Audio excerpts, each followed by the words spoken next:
YCP నేత బైరెడ్డి సిద్ధార్థ రెడ్డి ఒకప్పుడు హీరోలా సోషల్ మీడియాలో కనిపించేవారు. ఆయనకు తన ఫ్యాన్స్ విపరీతంగా సాలా రేంజ్ బ్యాక్గ్రౌండ్ సౌండ్ తో హీరోయిజం బిల్డప్ ఇచ్చేవారు. ఆయన ఇంటర్వ్యూలకు కూడా సోషల్ మీడియాలో తెగ వ్యూస్ వచ్చేవి. ఇక బైరెడ్డి బిల్డప్ అయితే మామూలుగా ఉండేది కాదు. రాబోయే కాలంలో కాబోయే స్టేట్ లీడర్ అనే టాక్ తెగ ఉండేది. అయితే ఇదంతా కూడా ఆయన సొంత బలమేనా?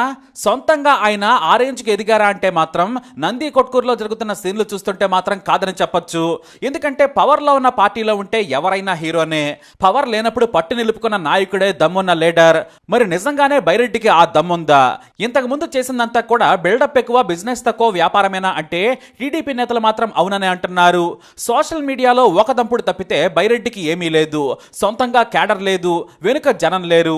ఇక ఆయన ఎవరికి చేసిందేమీ లేదు. వైసీపీ అధికారంలో ఉంది కాబట్టి ఆయన వెంట కొంతమంది నడిచారు. ఇక సోషల్ మీడియాతో పాటు చుట్టూ వచన బ్యాచ్ తో ఆయన హీరో రేంజ్ సెటప్ చేశాడు తప్పితే ఆయనదంతా డొల్లా అని అంటున్నారు టీడీపీ నేతలు. సరే, మరి అది ప్రతిపక్షం వాళ్ళు కాబట్టి మనం అసూయతో చెబుతున్నారనుకోవచ్చు. కానీ ఆయన నంది కొట్కూరుకు ఒకప్పుడు షాడో ఎమ్మెల్యే. ఎంతలా అంటే వైసీపీ ఎమ్మెల్యే ఆర్థర్ను ఓవర్టేక్ చేసి మొత్తం అంతా తానై ఆయన రాజకీయం నడిపారు. అంతేకాదు నేనే ఆర్థర్ను గెలిపించానని కూడా చెప్పుకున్నారు.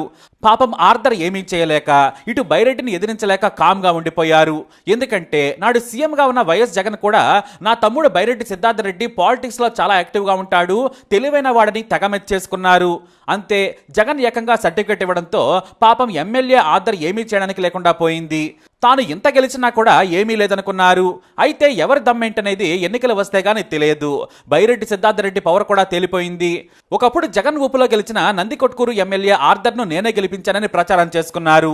5 ఏళ్లు నంది కొట్కూరులో పెత్తనం చేశారు ఆయన.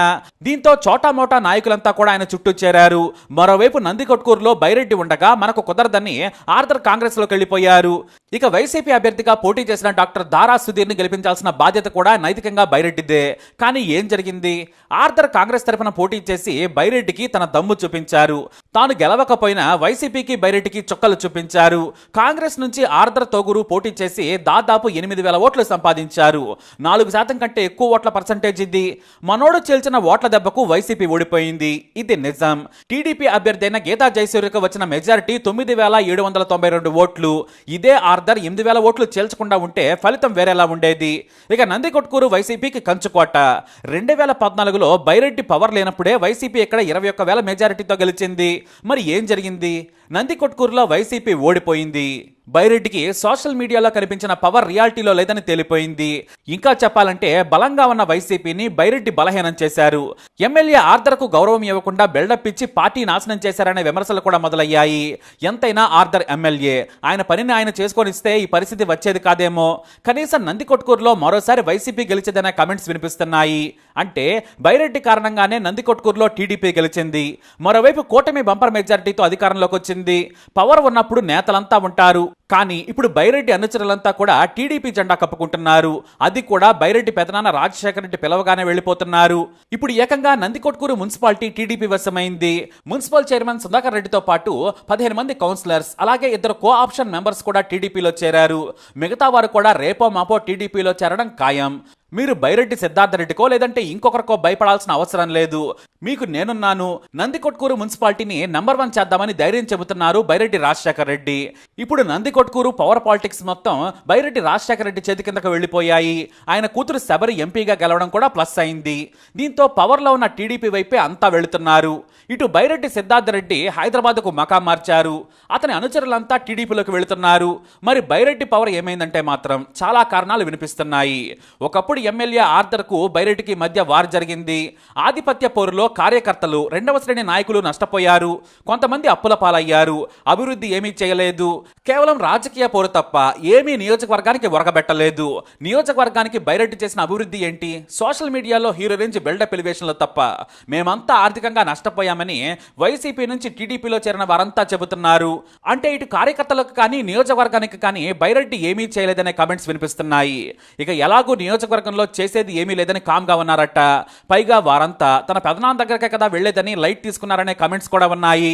అంతేకాదు టీడీపీలోకి వెళ్లే వారిని ఆపటం కూడా చేయడం లేదట సిద్ధార్థ రెడ్డి.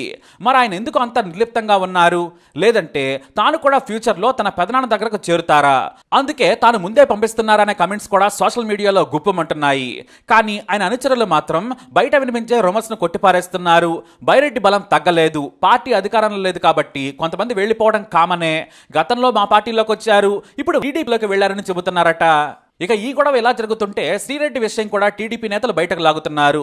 గతంలో బైరెడ్డి గురించి శ్రీరెడ్డి మాట్లాడారు. ఇక ఆమె మాటలను బట్టి టీడీపీ వాళ్ళంతా కూడా శ్రీరెడ్డికి బైరెడ్డికి మధ్య ఏదో ఉందని, పెళ్లి చేసుకోబోతున్నారని కూడా ఓ వర్గం రచ్చరచ్చ చేసింది. దీంతో స్వయంగా శ్రీరెడ్డి బయటకు వచ్చి నాకు అతనికి ఏమీ సంబంధం లేదు, అతను చాలా చిన్నపిల్లాడు, అతనికి మంచి రాజకీయ భవిష్యత్తు ఉంది, మా మధ్య ఏమీ లేదని చాలా క్లియర్ గా చెప్పేసింది. అంతేకాదు ఆయనతో ఒక్కసారి కూడా మాట్లాడలేదు, కనీసం ఫోన్లో కూడా మాట్లాడలేదని చాలా క్లారిటీగా చెప్పేసింది. అయినా సరే వాటి మీద కూడా కమెంట్స్ చేస్తున్నారు నెటిజన్లు. ఏది ఏమైనా కూడా బైరెడ్డిది బిల్డప్ తప్పితే ప్రజల్లో కార్యకర్తల్లో సోషల్ మీడియాలో ఉన్నంత క్రేజ్ లేదని తేలిపోయిందనే కమెంట్స్ వినిపిస్తున్నాయి. బిల్డప్లు తప్పితే ఆయన వల్ల వైసీపీ కార్యకర్తలకు, నాయకులకు, ప్రజలకు ఏమీ ఒరగలేదని చెబుతున్నారు. మరి ఈ ఛాలెంజింగ్ టైంలో బైరెడ్డి ఏం చేస్తారు? రిజర్వ్డ్ సీట్లో ఫైట్ చేసే కంటే జనరల్ స్థానంలోకి వెళ్లి బలపడి ఎమ్మెల్యేగా పోటీ చేస్తాడా? లేదంటే పెదనాన్న బైరెడ్డి రాజశేఖర రెడ్డి వంచన చేరి మళ్లీ అధికారం ఉన్న పార్టీలో చేరుతారా అనేది వేచి చూడాలి. కానీ గతంలో మాత్రం తాను ఎప్పటికైనా సరే, అంటే చివరి వరకు కూడా జగన్తోనే ఉంటానని చాలాసార్లు ప్రామిస్ చేశారు. మరి ఆ మాటకే కట్టుబడి ఉంటారా? మనం వేచి చూద్దాం. మరి బైరెడ్డి సిద్ధార్థ రెడ్డి భవిష్యత్ ఏంటి?